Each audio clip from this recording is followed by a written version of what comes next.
उधर गौतम घर पहुंचा तब तक अंजलि की हालत पहले से थोड़ी बेहतर हो चुकी थी। वंश और विवान दोनों अंजलि के पास ही खड़े थे। गौतम अंजलि के सर पर हाथ फिराते हुए कहता है, अब कैसा फील कर रही हो? फिर से चक्कर आ गया था क्या? अंजलि धीमी आवाज में कहती है, हाँ, थोड़ी देर के लिए फिर से चक्कर आ गया था, लेकिन अब ठीक महसूस कर रही हूँ। गौतम, तुम मुझे बताते क्यों नहीं? आखिर प्रॉब्लम क्या हुई है मुझे? गौतम बात को इग्नोर करते हुए कहता है, अरे कुछ है ही नहीं, बस थोड़ा सा टाइम और लगेगा तुम्हें ठीक होने में। ऐसा सिर्फ तुम्हारे ज्यादा सोचने की वजह से हो रहा है। Don't worry Anjali, you will be okay. वंश गौतम को देखते हुए विवान को कंधा मारकर धीरे से उसके कान में कहता है, तुझे पता है ये झूठ बोल रहे हैं? विवान हैरानी से पूछता है, तुम्हें कैसे पता पापा झूठ बोल रहे हैं? जिस पर वंश मुस्कुराते हुए कहता है, क्योंकि वो मम्मा से आंखें चुरा रहे हैं। इस पर विवान कहता है, ओह। तभी गौतम मुस्कुराता हुआ उसकी तरफ बढ़ता है और ताली बजाकर कहता है, चलो तो बच्चों बताओ, आप लोगों को क्या खाना है? आज का खाना हम बनाएंगे। विवान खुशी से कूदने लगता है, जबकि वंश अभी भी गौतम की तरफ सवालिया नजरों से देख रहा होता है। गौतम दोनों बच्चों का हाथ पकड़कर किचन में ले जाता है ताकि अंजलि के ऊपर से उनका ध्यान भटक सके। किचन में पहुंचकर वंश गौतम की आंखों में देखते हुए कहता है, क्या मम्मा सचमुच ठीक हो जाएंगी? गौतम मुस्कुराते हुए उसके बालों में हाथ मारकर कहता है, हाँ बेटा, बिल्कुल। थोड़ी एंजाइटी है बेटा माँ को, और कुछ नहीं है। इतनी तसल्ली देकर गौतम वंश को शांत कर देता है और उनके लिए खाना बनाने लगता है। खाना बनाते समय गौतम की निगाहें बार बार उसकी रिस्ट वॉच पर जा रही थी। वो फोन निकालकर उस अननोन कॉलर को कॉल मिलाकर कहता है, तुम पहुंच गए? ठीक है, देसी ठेके के पास। डोंट वरी, अकेले ही आ रहा हूँ। हाँ, कैश साथ ही लेकर आऊंगा। इतना कहकर वो खामोशी से घर से बाहर निकल जाता है। अपनी मंजिल की ओर बढ़ते वक्त गौतम के जहन में यही सवाल उठ रहे थे, आखिर कौन है ये आदमी? आखिर ये जानता क्या है? इन्हीं सवालों में डूबा हुआ गौतम एक बैंक के सामने अपनी कार रोकता है। जैसे ही गौतम बैंक की तरफ बढ़ता है तो देखता है कि बैंक के किनारे पर खड़ा हुआ एक आदमी उसी की तरफ बड़े गौर से देख रहा था। जैसे ही उसकी नजर गौतम से मिलती है, वो आदमी तेज कदमों से होता हुआ वहां से चला जाता है। गौतम ये देखकर एक पल के लिए ठिठकता है, फिर कुछ सोचकर बैंक के अंदर चला जाता है।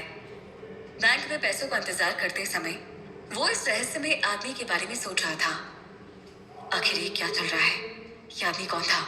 कहीं इसे उस अननोन कॉलर ने तो नहीं भेजा था?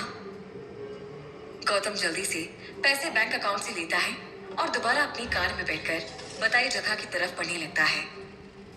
तभी वो साइड मिरर में देखता है कि एक सफेद रंग की कार उसे फॉलो कर रही है और उसके अंदर वही आदमी बैठा है।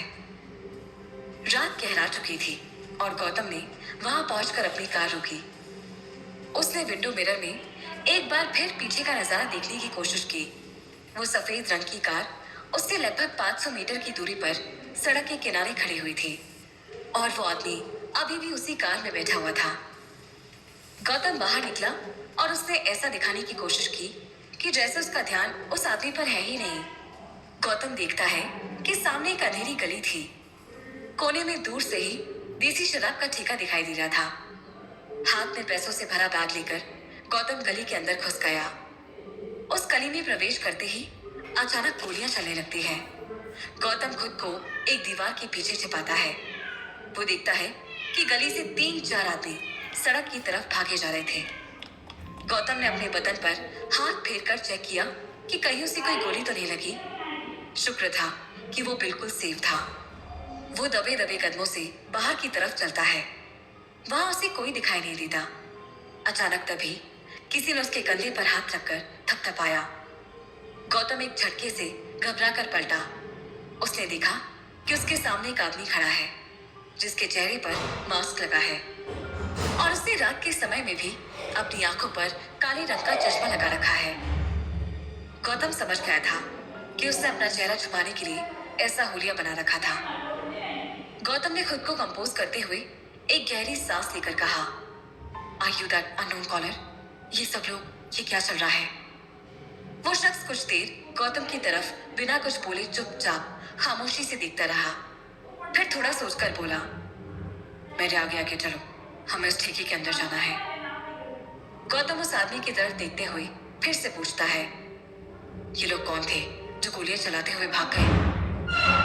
वो आदमी कड़क आवाज में बोला, हर बात की जानकारी रखना तुम्हारे लिए जरूरी नहीं है। जो जानकारी मैं तुम्हें देने वाला हूँ उसके लिए तुम पैसा चुका तो रहे हो, तुम्हारे लिए बस वही जान लेना काफी है। गौतम आगे आगे चल रहा था और वो आदमी गौतम के पीछे पीछे। थोड़ी ही देर में वो दोनों ठेके के अंदर एक दूसरे के आमने सामने बैठे हुए थे। गौतम ने बिना वक्त गवाए सीधा अपना सवाल दाग दिया, तो क्या जानते हो तुम, जल्दी बताओ। इस पर उस आदमी ने थोड़ी गुस्से वाले अंदाज में कहा, सब पता चल जाएगा, पैसा लाए हो? गौतम ने बैग उठाकर टेबल पर रख दिया और बोला, चाहो तो गिन सकते हो, अब जल्दी से बताओ। आदमी ने बैग उठाकर अपनी गोद में रख लिया और बोला, ध्यान से सुनो, जिस वायरस के बारे में तुम पता करने की कोशिश कर रहे हो। गौतम तुरंत बीच में ही टोकते हुए बोलता है, वायरस नहीं, ड्रग है। वो आदमी कहता है, जब तक बॉडी में नहीं गया तब तक ड्रग, केमिकल, जो बोलना है बोल लो, लेकिन बॉडी में फैलने के बाद वो वायरस ही कहलाता है, जिसे लोग केमिकल भी बोलते हैं। गौतम फिर से पूछ पड़ता है। गौतम पूछता है, तो आप उस वायरस के बारे में क्या बता रहे थे? वो आदमी फिर से कहता है, जो वायरस अंजलि की बॉडी में मिला है उसके बारे में आपको डिटेल में कोई कुछ नहीं बता पाएगा। उसके लिए सिर्फ आपके पास दो ही रास्ते हैं, या तो आप बॉबी के पास पहुंच जाओ, जो आपके लिए क्या किसी के लिए भी पॉसिबल नहीं है, और दूसरा ऑप्शन जो इकलौता रास्ता है तुम्हारे पास। वो अपने आसपास देखता है कि कोई उसे सुन तो नहीं रहा है। फिर गौतम के और नजदीक धीमी आवाज करते हुए कहता है, गुड़गांव में कजली घर नाम की बस्ती है, वहीं पर एक फार्मा फैक्ट्री है। इस तरह के केमिकल सिर्फ वहीं बनते हैं जो अंजलि की बॉडी में मिला है। वहां पर इन केमिकल्स का ह्यूमन ट्रायल भी चलता है। गरीब लोगों की बॉडी को उस केमिकल से इंजेक्ट किया जाता है, फिर ये केमिकल ह्यूमन बॉडी में धीरे धीरे वायरस की तरह फैल जाता है और फिर ह्यूमन बॉडी में अलग अलग चेंजेस लाता है। बॉबी जैसे लोग पूरा ध्यान रखते हैं इस पर। कई हजारों लोगों की मौत इस ह्यूमन ट्रायल्स में हो जाती है, कोई रिकॉर्ड नहीं होता उसका। बहुत डेंजरस है उस फैक्ट्री में जाना, लेकिन वहां का मैनेजर पैसों का लालची है। अगर उसे पटा लिया तो तुम्हारा काम बहुत आसान हो जाएगा। ये कहते हुए वो आदमी तुरंत वहां से निकल जाता है। गौतम ये सब सुन के शॉक हो जाता है और सोचता है, अंजलि एक ह्यूमन ट्रायल का हिस्सा है और उसे पता भी नहीं है। जिस डिटेल के साथ उस आदमी ने गौतम को सारी बात बताई थी, गौतम के पास उसकी किसी भी बात पर विश्वास ना करने का कोई कारण नहीं था। उसके दिमाग में अब बस गुड़गांव ही घूम रहा था। उधर बच्चे घर में खेल रहे थे। वंश विवान को एक मुक्का मारते हुए कहता है, यू नो विवान, मेरे को निंजा फाइट आती है। विवान अपना पेट पकड़कर गिरने का ड्रामा करते हुए कहता है, ओ माय गॉड, तुम्हारा पंच तो ब्रूस ली से भी ज्यादा हैवी है। बच्चों की हरकत देखकर अंजलि खुद को हंसने से रोक नहीं पाती। वो जोर से चिल्लाकर हंसते हुए वंश से कहती है, प्ले केयरफुली वंश बेटा, ध्यान रखना विवान को चोट ना लगे। अब बहुत होगी निंजा फाइट, जाओ अब कंप्यूटर पे गेम खेलो। दोनों बच्चे उछलते हुए पलट कर एक साथ कहते हैं, ओके मामा। दोनों बच्चे हंसते हुए अपने कमरे में चले जाते हैं। हंसते हंसते अचानक अंजलि को तेज खांसी उठने लगती है। वो अपनी खांसी को कंट्रोल करने की कोशिश करने लगी, लेकिन उसकी खांसी रुक नहीं पा रही थी। ठीक उसी समय गौतम उसके कमरे में आता है। अंजलि को खांसते हुए देखकर गौतम दौड़कर उसके करीब जाता है और उसका सर मलते हुए कहता है, क्या हुआ अंजलि? अंजलि को लगातार खांसी उठ रही थी, इसीलिए वो कुछ बोल नहीं पा रही थी। गौतम तुरंत उसे दवाई देता है और पानी का ग्लास उसके हाथ में पकड़ाकर कहता है, लो ये दवा ले लो, तुम्हें खांसी में आराम लगेगा। दवाई लेने के बाद अंजलि थोड़ी ही देर में शांत हो जाती है। अंजलि कहती है, बहुत थकान महसूस हो रही है, मैं थोड़ी देर सोना चाहती हूँ। बच्चे अपने कमरे में गेम खेल रहे हैं, उनका ध्यान रखना। गौतम उसे बिस्तर पर लिटाकर चादर उड़ा देता है और सीधे विवान और वंश के पास जाता है। उसे देखते ही दोनों बच्चे दौड़कर उसके गले लग जाते हैं। वो कहता है, चलो आज तुम्हारे साथ पापा भी गेम खेलेंगे कंप्यूटर पर। कौन सा गेम खेलना है? दोनों बच्चे बड़े जोश के साथ कहते हैं, बंदूक वाला फायर गेम। गौतम भी उतनी गर्म जोशी के साथ कहता है, ओके तो चलो लेट्स प्ले। लगभग अगले 2 घंटे तक गौतम दोनों बच्चों के साथ गेम खेलता रहा। बच्चे फुल मस्ती कर रहे थे। वो दोनों बच्चों को खुश देखकर खुद भी मन ही मन खुश हो रहा था।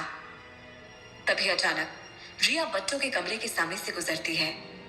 जैसे ही वो गौतम को बच्चों के साथ गेम खेलते हुए देखती है तो उसके दिल पर बिजली सी गिरती है। वो अंदर तक चल उठती है। रिया मन ही मन गौतम को कोसते हुए कहती है, ये बेवकूफ न जाने कहाँ जाकर रुकेगा। अंजलि के साथ साथ अब इसे इन बच्चों पर भी प्यार आने लगा। कुछ ज्यादा ही बड़ा पाप बनने की कोशिश कर रहा है। बस किसी तरह अंजलि के खिलाफ एक क्लू मिल जाए तो फिर इसे धक्के मार कर बाहर निकालूंगी। ये सोचते हुए वो अपना गुस्सा पीकर चुपचाप वहां से चली जाती है। थोड़ी देर बाद गौतम चला जाता है। विवान कहता है, लेट्स प्ले समथिंग एल्स यार, मैं बोर हो गया हूँ इससे। विवान को उसकी जॉयस्टिक नहीं मिल रही थी, इसलिए वो दराज में अपनी जॉयस्टिक ढूंढने लगता है। दराज खोलकर जैसे ही उसमें हाथ डालता है तो उसके हाथ में जॉयस्टिक की जगह एक छोटी सी फाइल आती है जिस पर अंजलि का नाम लिखा हुआ था। विवान वंश से चिल्लाकर कहता है, ओह ये देखो मम्मा की फाइल। इस पर वंश फाइल की तरफ देखते हुए आश्चर्य से कहता है, क्या बात कर रहा है? लेकिन इसमें तो हमें क्या समझ आएगा यार। तभी विवान कहता है, जो भी बीमारी इसमें लिखी होगी ऑनलाइन चेक करेंगे ना हम, कुछ तो पता चल ही जाएगा। अंजलि की रिपोर्ट्स काफी देर तक ऑनलाइन चेक करने के बाद वंश की आंखों में एक अजीब सा डर दिखने लगता है। वंश विवान से कहता है, ये सारे टेस्ट डॉक्टर ने करवाए हैं, ये किसी नॉर्मल बीमारी में नहीं कराए जाते हैं। मम्मा को कुछ सीरियस इशू है क्या? ये सुनते ही विवान मुंह खोले उसे देखता रह जाता है। सिगरेट का धुआं ऊपर हवा में उड़ता जा रहा था, कुछ दूर जाकर गायब हो जाता था। जैसे धुआं हवा में मिल जाता था वैसे ही रिया के विचार भी कुछ दूर पहुंचकर गुस्से में मिल जाते थे। वो शांत रहने की कोशिश करती, लेकिन तभी तक जब तक धुएं को देख पाती। अपने कमरे में बालकनी में बैठी हुई वो अपनी परेशानी कम करने और दिमाग ज्यादा दौड़ाने की कोशिश कर रही थी। लग रहा था जैसे सिगरेट से निकलता धुआं उसकी जलन की वजह से हो। उसका गौतम के साथ बच्चों का हंसना खेलना और वक्त बिताना रह रह कर याद आ रहा था। वंश अपने सीक्रेट फोन से घर के ही लैंडलाइन नंबर पर कॉल लगाता है। लता देवी फोन उठाने आगे बढ़ती है। ये दीदी तो गौतम पर कुंडली जमा कर बैठ गई है, न खुद हट रही है और न ही हटाई जा रही है। रिया मन ही मन सोच रही थी, उस पर से ये दोनों बच्चे उसे माँ और गौतम को पापा बोलकर मुझे साइड कैरेक्टर बनाने में लगे हैं। रिया के लिए कुछ हफ्ते न सिर्फ तकलीफ भरे रहे बल्कि हारे जैसे और अपमान भरे भी रहे हैं। वो अब इन सब का बदला लेने की सोच रही थी, लेकिन गुस्से और जलन की भावना जैसे उसकी बुद्धि को दौड़ने का मौका ही नहीं दे रही थी। गौतम तो उसके खिलाफ कुछ भी सुनने को तैयार नहीं है और अगर कुछ बोला तो मेरी ही बैंड बजाने में लग जाता है। उसका कवच बना हुआ है, ऐसे में कैसे हो अंजलि का घर निकाला। सोचने के बाद 2 कश और लगाती है और फिर सिगरेट को देखती है। ऐसा लगता है जैसे उसे कुछ सूझा हो। अगर हम उसकी बुराई नहीं कर सकते तो गौतम को उसकी बुराई दिखा तो सकते हैं। उसके चेहरे पर एक खतरनाक मुस्कान आ जाती है। फिर वो उस सिगरेट को खिड़की के कब्जे में दबाकर बुझा देती है। वो अलमारी खोलती है और माउथ परफ्यूम निकालकर अपने मुंह में स्प्रे करती है, फिर कमरे से बाहर निकलती है। रिया कुछ नया करने का सोच रही होती है, लेकिन दूसरी तरफ गौतम और स्वास्तिका उसी पुरानी परेशानी में उलझे हुए हैं। माफ करना गौतम, लेकिन मुझे पता नहीं चल पा रहा है कि आखिर जिस कंपनी में अंजलि काम करती थी वो है कहाँ। स्वास्तिका निराश होकर जवाब देती है। वो गौतम के सामने बैठी हुई है एक कैफे में। वो दोनों अंजलि के वारिस और जो कंपनी में अंजलि काम करती थी उसके बारे में सर्च करने में लगे हुए हैं। ऐसा कैसे हो सकता है? गौतम के लिए भी ये हैरानी की बात होती है। हो सकता है कि ऑफिस बंद हो गया हो, स्वास्तिका कहती है। गौतम अंदाजा लगाता है, नाम ही बदल दिया हो या फिर। स्वास्तिका भी सोचती है तो उसे ये बात सही लगती है। हो सकता है, लेकिन ये भी कैसे पता चलेगा? गौतम इस पर बताता है कि उसे एक लीड मिली है जो शायद उन्हें उनकी खोज में सफलता की तरफ ले जा सकता है। गौतम के कहने में विश्वास झलक रहा होता है, जो स्वास्तिका को भी भरोसा करने पर मजबूर कर देता है। वो खुश हो जाती है। चलता हूँ, कहकर गौतम उठता है। उनकी कॉफी की कप्स भी खाली हो चुकी होती हैं। तभी स्वास्तिका उसे रोकती है। कुछ कहना था तुमसे, वो कहती है तो गौतम रुक जाता है। क्या हुआ? वो पूछता है। काफी दिन से अंजलि घर में है, लगता है जैसे उसके लिए कोरोना फिर से आ गया हो। मेरे ख्याल से तुम लोगों को बाहर घूमने जाना चाहिए। वो एक सुझाव देती है। गौतम अपनी चिंता व्यक्त करते हुए उससे कहता है, तुम जानती हो कि ये उसी की खातिर कर रहा हूँ। मुझे कुछ हो तो मैं संभाल लूंगा, लेकिन अगर उससे कुछ हुआ तो। स्वास्तिका कुछ सोचती है, फिर कहती है, उसे शहर से दूर ले जाओ ना, जिस जगह के बारे में कोई न जानता हो, और वो भी बिना किसी को पता चले। उसके बाद गौतम के दिमाग में हलचल पैदा कर देती है। कह तो तुम सही रही हो, अगर ठीक से प्लान किया जाए तो घूमने जा सकते हैं। ठीक है, सजेस्ट करना मेरा काम था, अब तुम कोई ना कोई तरीका तो निकाल ही लोगे। गौतम के दिमाग पर बाकी की चीजें छोड़कर स्वास्तिका वहां से निकल जाती है। थैंक्स। गौतम स्वास्तिका को जाते जाते कहता है और हाथ हिलाकर बाय करता है।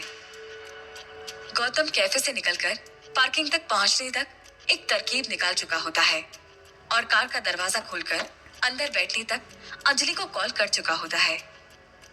घर में बैठी अंजलि बच्चों के संग टीवी देख रही होती है। तभी वो अपने सेल फोन पर गौतम का कॉल देखती है और फोन उठाती है। फोन पर गौतम उसे पुलिस स्टेशन आने को कहता है। अंजलि डर जाती है तो वो बताता है कि उसे किडनैप करने की कोशिश करने वाले गुंडों का पता चल चुका है। पुलिस ने उन्हें पकड़ लिया है, उसे शिनाख्त करनी होगी। बच्चों को ये बात बताकर वो तुरंत घर से निकल लेती है। अंजलि के घर से बाहर निकलते ही उसके सामने एक आश्चर्य इंतजार कर रहा होता है। अपने पुलिस इंस्पेक्टर दोस्त की गाड़ी में गौतम बैठा मिलता है। वो पैदल होती है और तुरंत जीप के पास जाती है। तुम यहाँ? मुझे लगा कि पुलिस स्टेशन। गौतम उसकी बात पूरी होने से पहले उससे कहता है, जल्दी अंदर बैठो और कोई सवाल मत करना। अंजलि को गए कुछ 1 घंटे होते हैं कि विवान को गौतम का कॉल आता है। गौतम विवान को समझाता है कि उसे और वंश को मिलकर एक ड्रामा करना है। विवान पूरी तरह से समझ जाता है और फोन रखते ही वंश को भी समझा देता है। वंश अपने सीक्रेट फोन से घर के ही लैंडलाइन नंबर पर कॉल करता है। लता देवी फोन उठानी पड़ती है। इतने में विवान भाग के फोन उठा लेता है और बोलता है, हेलो। उधर से वंश विवान को बोलता है, कल आपके स्कूल में जो फैंसी ड्रेस कंपटीशन है, उसके लिए आज से प्रैक्टिस पर आना होगा। विवान फोन रखता है और दादी के सामने नाटक करता है जैसे वो नहीं जाना चाहता, लेकिन जाना पड़ेगा। वो बोलता है, ये स्कूल वाले इतना परेशान क्यों करते हैं दादी? दादी पूछती है, क्यों, क्या हुआ? विवान फिर बोलता है, परसों फैंसी ड्रेस कंपटीशन है, स्कूल वाले बोलते हैं कि आज से प्रैक्टिस पर आना पड़ेगा। फिर वंश को भी आवाज लगा के बुलाता है और कहता है, वंश चल रेडी हो जा, मेरे स्कूल में फैंसी ड्रेस की प्रैक्टिस है, अकेले जाऊंगा तो बोर हो जाऊंगा। वंश कहता है, ठीक है। लता देवी बोलती है, वंश के बिना तो आजकल तेरा पैर ही नहीं उठता है कहीं भी जाने के लिए। विवान बोलता है, अरे दादी तुम नहीं समझोगी, इसे बोलते हैं I enjoy his company, he enjoys my company, we both enjoy. इतने में दादी बीच में ही उसकी बात को काटते हुए कहती है, हाँ ठीक है, जाओ ड्राइवर को बुला लो बाहर से। विवान और वंश दोनों एक दूसरे को आंख मारते हैं और हंसते हैं। गौतम ने जिस जगह पर समझाया था, विवान और वंश को ड्राइवर उसी जगह पर छोड़ता है जहां उसे गौतम दिख जाता है। गौतम उसे इशारे में समझाकर एक 500 का नोट देता है और कहता है, तू इधर उधर ही कहीं घूमता रहे, बच्चे कहीं मेरे साथ जा रहे हैं, किसी को मत बताना ये। ड्राइवर भी खुशी खुशी पैसे लेकर गाड़ी लेकर निकल जाता है और फिर दोनों बच्चे जैसे ही कार में बैठते हैं, देखता है कि अंजलि भी कार में ही बैठी है। वंश पूछता है कि आपने ये सब ड्रामा क्यों करवाया? तो गौतम बहुत फनी मूड में कहता है, क्योंकि आज हम जाने वाले हैं सीक्रेट फैमिली पिकनिक पर। बच्चे, अंजलि, गौतम सब एक साथ मस्ती में चिल्लाते हैं और बहुत खुश हो जाते हैं। उनकी गाड़ी एक फार्म हाउस पर जाकर रुकती है। गौतम ने ये नया फार्म हाउस खरीदा हुआ है, जहां वो बहुत कमाता है और साथ ही बहुत कम लोगों को इसकी जानकारी है। अंदर जाते ही वहां का नजारा देखकर बच्चों का दिल खुश हो जाता है। वहां पेड़ बगीचे के साथ साथ स्विमिंग पूल भी है। ये देखते ही बच्चों के अंदर का जोश उबाल मारने लगता है। दोनों चिल्ला उठते हैं। वहां उनके खाने का भी इंतजाम कर दिया होता है। बच्चे सबसे पहले स्विमिंग पूल के मजे लेते हैं। अंजलि उन्हें देखकर बहुत खुश होती है। वो गौतम को शुक्रिया करती है। गौतम बच्चों के साथ खूब खेलता है। वो एक दूसरे पर पानी छिड़कते हैं। स्विमिंग पूल कॉन्टेस्ट होता है, खूब हंसी ठिठोली होती है।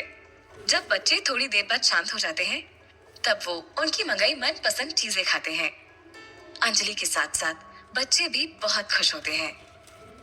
खाने के बाद बच्चों को नींद आने लगती है। गौतम उन्हें एक कमरे में ले जाकर सुला देता है। गौतम उसी कमरे की खिड़की से देखता है कि इस दौरान स्विमिंग पूल में अपने दोनों पैर डुबाए अंजलि आसपास शीतल वातावरण का आनंद ले रही है। तभी एक कर्मचारी स्विमिंग पूल की सफाई के लिए आ जाता है। गौतम को उसकी शक्ल पहचानी सी नहीं लगती, तो वो हाउसकीपिंग को फोन लगाता है। हाउसकीपिंग से कोई फोन नहीं उठाता, तो गौतम को गड़बड़ लगती है। तभी वो देखता है कि दो और आदमी कर्मचारी के कपड़े में अंजलि के पास आ जाते हैं और अंजलि को पूल में धकेल देते हैं। गौतम तुरंत हरकत में आता है और बाहर दौड़ कर आता है। फिर सीधे स्विमिंग पूल में जाकर कूद जाता है। वो सबसे पहले उस आदमी से भिड़ता है जो अंजलि को पकड़े उसका दम घुटने में लगा हुआ होता है। वो अंजलि को उसके चंगुल से छुड़ाता है। अंजलि तुरंत सतह पर जाकर लंबी सांस लेती है। इस दौरान दोनों गुंडे गौतम के साथ वही करने में लग जाते हैं जो वो अंजलि के साथ करने वाले थे। गौतम दो लोगों से लड़ रहा होता है। जब एक लड़ता है, तब दूसरा सतह पर जाकर सांस भरकर आता है। जब दूसरा लड़ता है, तब पहला सतह पर जाता है। लेकिन गौतम को सतह पर जाने का मौका नहीं मिलता है। उसका दम कुछ देर में घुटने लगता है। अब वो उनसे टक्कर नहीं ले पाता है। दोनों गुंडे उस पर हावी होने लगते हैं। गौतम की आंखों के आगे अंधेरा छाने लगता है। वो बेहोश होने से पहले बस इतना ही देख पाता है कि अंजलि पीछे से गुंडे के पास आती है। उसके हाथ में एक रॉड है जो वो पहले गुंडे के सर पर मारती है, और जब दूसरा उसकी तरफ बढ़ता है, तब वो उसके सामने सर पर वार करती है। उनके चोटों से निकले खून पानी में मिलने लगते हैं। अंजलि दोनों गुंडों को बेहोश करके गौतम को पानी से बाहर निकालती है और फिर उसके गालों पर थपेड़े देती है। वो कोई हरकत नहीं करता है। तब अंजलि को एक रास्ता सोचता है। वो गौतम के मुंह से अपना मुंह लगाकर उसे सांस देती है, फिर उसके छाती को दबाती है। ऐसा 2 से 3 बार करने के बाद गौतम के अंदर का पानी मुंह से बाहर आ जाता है और वो होश में आ जाता है। कुछ देर के लिए दोनों एक दूसरे से नजर नहीं मिलाते, क्योंकि इतने पास वो दोनों आखिरी बार अपनी सुहागरात में आए थे। वो गुंडे कहाँ? ये कहते हुए जब गौतम पीछे मुड़ता है, तो देखता है कि दोनों के बेहोश शरीर गायब हैं। गौतम तुरंत अंजलि का हाथ पकड़कर बच्चों के कमरे में जाता है, तो पाता है कि बच्चे बड़े आराम से सो रहे हैं। अंजलि अचानक ही रोने लगती है। गौतम उसकी हालत समझता है और उसे गले लगा लेता है। सब मेरी वजह से है। तुम्हारी जान भी खतरे में पड़ जाती है। मैं ये शहर छोड़कर चली जाऊंगी, वो रोते रोते कहती है। गौतम उसकी आंखों में आंखें डालकर कहता है, तुम कहीं नहीं जाओगी। वहां तो तुम्हें देखने वाला कोई नहीं है। यहाँ जब तक मैं हूँ, तुम्हें और बच्चों को कुछ नहीं होने दूंगा। ये सुनते ही अंजलि उस कमजोर लम्हे में उसके गले लग जाती है।